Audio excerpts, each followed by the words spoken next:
Hi hello dear friends, എല്ലാവർക്കും നമസ്കാരം. Welcome back to my channel.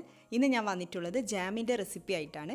Apple വെച്ചിട്ടാണ് കേട്ടോ ജാം തയ്യാറാക്കിയിരിക്കുന്നത്. അപ്പോൾ നമുക്ക് തന്നെ വീട്ടിൽ എളുപ്പത്തിൽ തയ്യാറാക്കാവുന്നതേ ഉള്ളൂ. പ്രിസർവേറ്റീവ്സ് ഒന്നും ചേർക്കാതെ നമ്മൾ തന്നെ വീട്ടിൽ ജാം തയ്യാറാക്കുന്നത് ഒരു നല്ല കാര്യമല്ലേ. കുട്ടികൾക്കൊക്കെ ഒരുപാട് ഇഷ്ടപ്പെടും, എളുപ്പത്തിൽ തയ്യാറാക്കിയെടുക്കാനും പറ്റും. അപ്പോൾ നമുക്ക് നോക്കിയിട്ട് വരാം എങ്ങനെയാണ് ആപ്പിൾ ജാം തയ്യാറാക്കുന്നത്. ഞാനിവിടെ 1/2 കിലോ ആപ്പിളാണ് എടുത്തിട്ടുള്ളത്. ഈ ഒരു സൈസിൽ 4 ഉണ്ട്. അപ്പോൾ ഇത് നന്നായിട്ട് കഴുകി തുടച്ച് വെച്ചതാണ്. ഇനി നമുക്കിത് കഷ്ണങ്ങളാക്കിയിട്ട് മിക്സിയുടെ ജാറിലേക്ക് ഇട്ട് കൊടുക്കാം. ആപ്പിൾ ഒന്ന് അരച്ചെടുക്കണം. നിങ്ങൾക്ക് വേണമെങ്കിൽ എല്ലാം കൂടി ഒരുമിച്ച് ചേർത്തിട്ട് അരച്ചെടുക്കാം, ഇല്ലെങ്കിൽ ഇതുപോലെ 2 തവണയായിട്ടൊക്കെ അരച്ചെടുക്കാം. എങ്ങനെ വേണമെങ്കിലും ചെയ്യാം കേട്ടോ. പക്ഷേ വെള്ളം ഒട്ടും ഒഴിക്കാതെ വേണം അരച്ചെടുക്കാൻ വേണ്ടിയിട്ട്. അപ്പോൾ ഞാനിതിവിടെ ഒരു അടിക്കട്ടിയുള്ള പാനിലേക്ക് ഒഴിച്ചു കൊടുക്കുകയാണ്. ഇതുപോലെ വേണം അരച്ചെടുക്കാൻ വേണ്ടിയിട്ട്. മീഡിയം ഫ്ലെയിമിലാണ് കേട്ടോ വെച്ചിട്ടുള്ളത്. പിന്നെ ആപ്പിളിൻ്റെ സ്കിൻ കളയാതെയാണ്, സ്കിന്നോട് കൂടിയാണ്, തൊലിയോട് കൂടിയാണ് അരച്ചെടുത്തിട്ടുള്ളത്. അപ്പോൾ നിങ്ങൾക്ക് വേണമെങ്കിൽ തൊലിയൊക്കെ റിമൂവ് ചെയ്തിട്ടും അരച്ചെടുക്കാം. ഇനി ഇതിലേക്ക് പഞ്ചസാര ചേർത്ത് കൊടുക്കാം. 1/4 കപ്പ് മുതൽ 1.5 കപ്പ് വരെയൊക്കെ പഞ്ചസാര ചേർക്കാം. പഞ്ചസാര ചേർത്തിട്ട് ഫ്ലെയിം കുറച്ച് കൂട്ടി വെച്ചുകൊണ്ട് തന്നെ ഇളക്കി കൊടുക്കാം. പഞ്ചസാരയൊന്ന് മെൽറ്റായി വരട്ടെ.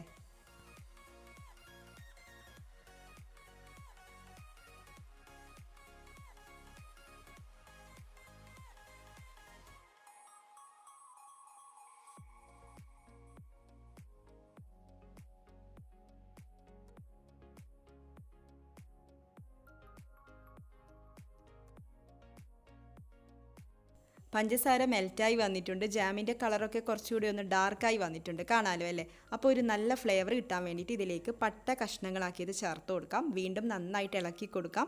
അപ്പോൾ ഇപ്പോഴും ഹൈ ഫ്ലെയിമിലാണ് കേട്ടോ ഉള്ളത്. ഹൈ ഫ്ലെയിമിലും മീഡിയം ഫ്ലെയിമിലൊക്കെ ആയിട്ട് മാറ്റി വെച്ചുകൊണ്ട് നമുക്കിങ്ങനെ ഇളക്കി കൊടുത്തുകൊണ്ടേയിരിക്കാം.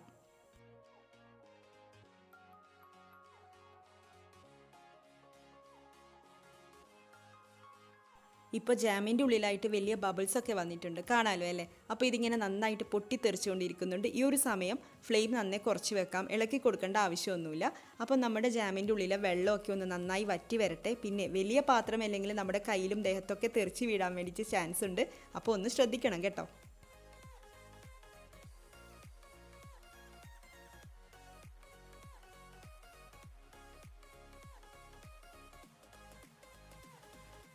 ജാം ഇവിടെ കുറച്ചുകൂടെ കുറുകി വന്നിട്ടുണ്ട്. അപ്പോൾ കഴിഞ്ഞ ജാമിൻ്റെ റെസിപ്പിയിൽ കൺസിസ്റ്റൻസി ചെക്ക് ചെയ്യേണ്ട കാര്യം ഞാൻ പറഞ്ഞിട്ടുണ്ടായിരുന്നല്ലോ. അപ്പോൾ അതുപോലെ നമുക്കൊന്ന് വെറുതെ നോക്കാം. പ്ലേറ്റിലേക്ക് കുറച്ച് ജാം ഒഴിച്ചു കൊടുക്കാം.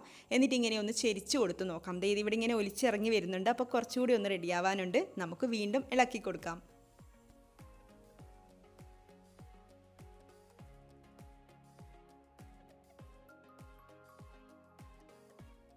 ജാം ഇവിടെ കുറച്ചുകൂടി ഒന്ന് തിക്കായി വന്നിട്ടുണ്ട്. അപ്പോൾ ഈ ഒരു സമയം ഇതിലേക്ക് ഒരു പകുതി നാരങ്ങയുടെ നീര് ചേർത്ത് കൊടുക്കാം.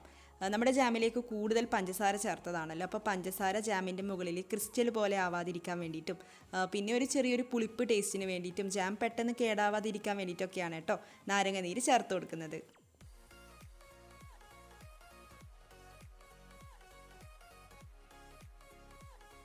ജാം ഇവിടെ വീണ്ടും നന്നായിട്ട് കുറുകി വന്നിട്ടുണ്ട്. അപ്പം നമുക്കിതൊന്ന് ചെക്ക് ചെയ്ത് നോക്കാം. ഒരു പ്ലേറ്റിലേക്ക് കുറച്ച് ഒഴിച്ചു കൊടുക്കാം. എന്നിട്ടിങ്ങനെ ചെരിച്ച് കൊടുക്കുമ്പം ഒഴുകി വരുന്നില്ല. അപ്പോൾ കറക്റ്റ് പാകത്തിനാണ് നമുക്ക് ഫ്ലെയിം ഓഫ് ചെയ്ത് കൊടുക്കാം. പിന്നെ കുറച്ച് ലൂസായിരിക്കുന്ന പാകത്തിൽ തന്നെ ഫ്ലെയിം ഓഫ് ചെയ്ത് കൊടുക്കണം കേട്ടോ. അങ്ങനെ വരുമ്പോൾ ചൂടാറി വരുമ്പോൾ കറക്റ്റ് പാകത്തിലായി കിട്ടും. നല്ല ഡ്രൈ ആയിട്ട് എടുക്കുമ്പോൾ, അതായത് നല്ല തിക്കായിട്ട് ഇരിക്കുന്ന സമയത്താണ് ഫ്ലെയിം ഓഫ് ചെയ്ത് കൊടുക്കുന്നതെങ്കിൽ ചൂടാറി വരുമ്പോൾ ജാം നല്ല ഹാർഡായിട്ട് വരും. അപ്പോൾ നമുക്ക് ബ്രെഡിലൊന്നും സ്പ്രെഡ് ചെയ്ത് കൊടുക്കാനൊന്നും പറ്റില്ല. അപ്പോൾ അതൊന്ന് പ്രത്യേകം ശ്രദ്ധിക്കണം.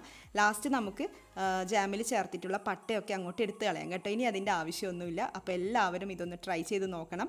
എന്നിട്ട് നിങ്ങളുടെ അഭിപ്രായം കമൻസിലൂടെ അറിയിക്കണം. നമ്മുടെ ചാനലിൽ ഓറഞ്ച് വെച്ചിട്ടുള്ള ജാമിൻ്റെ റെസിപ്പി ഉണ്ട്, അതുകൂടെ കാണാൻ വേണ്ടിയിട്ട് മറക്കരുത്. അപ്പോൾ ഇതുപോലുള്ള റെസിപ്പീസുമായിട്ട് നമുക്ക് വീണ്ടും കാണാം. താങ്ക്